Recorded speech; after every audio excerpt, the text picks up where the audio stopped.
me borrow your mic. I'm going to pass it so these guys can share it down here. Just split it in between. Laura, you hang on to it, or give it to Ryan, because he's going to be next.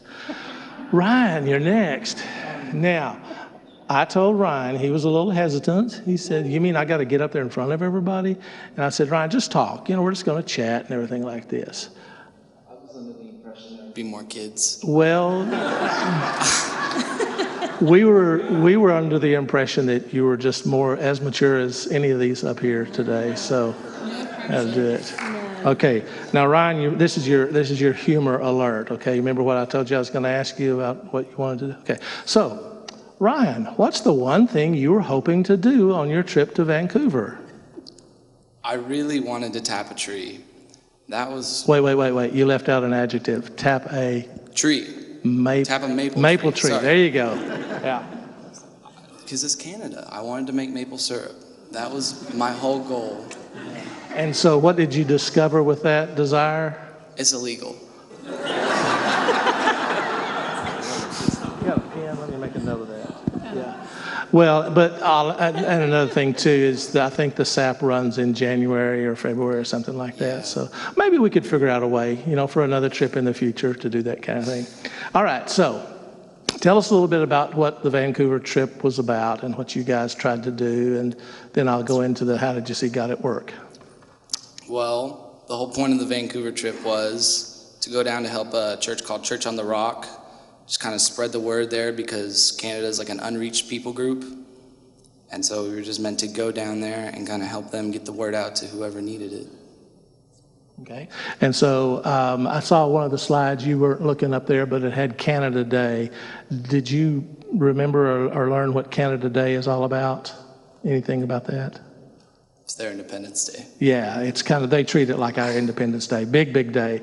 And so these slides up here are showing you guys doing some things with Church on the Rock. And then you also did some other things the few days after that. How did you see, or did you see God's presence in any one of those activities? Yeah. One of the days we did prayer walking, and we went to this place called Tim Hortons, which is like Canada's Starbucks. And we just sat down at the table and we prayed for God to show himself and to make himself known.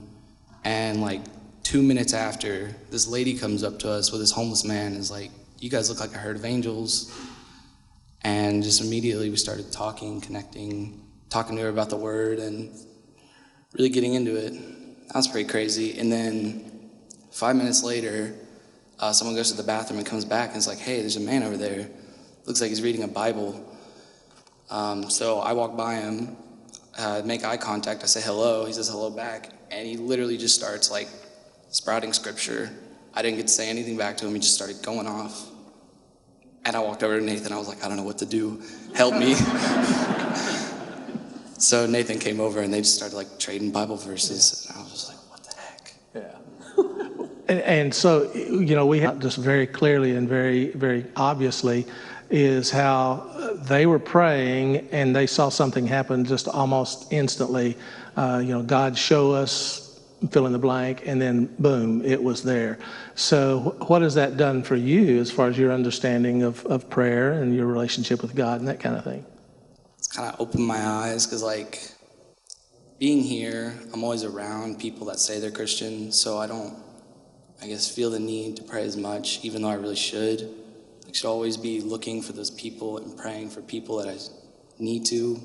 But being in Alito, everybody says they're Christian or acts that way. So seem to be open my eyes, pray more. Yeah. We use the phrase, what is your mission field frequently.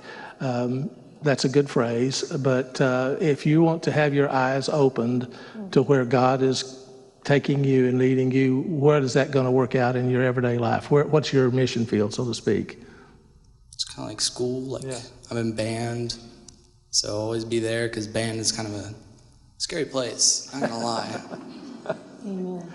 Yeah, exactly.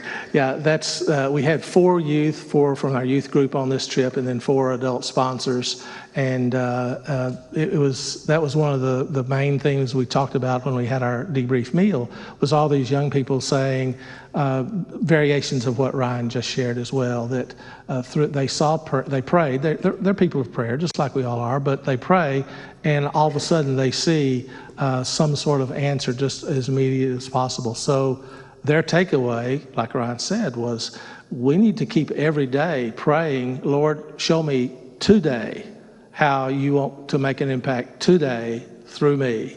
And in his case, like with many of our young people, it's going to be at school, it's going to be in athletics.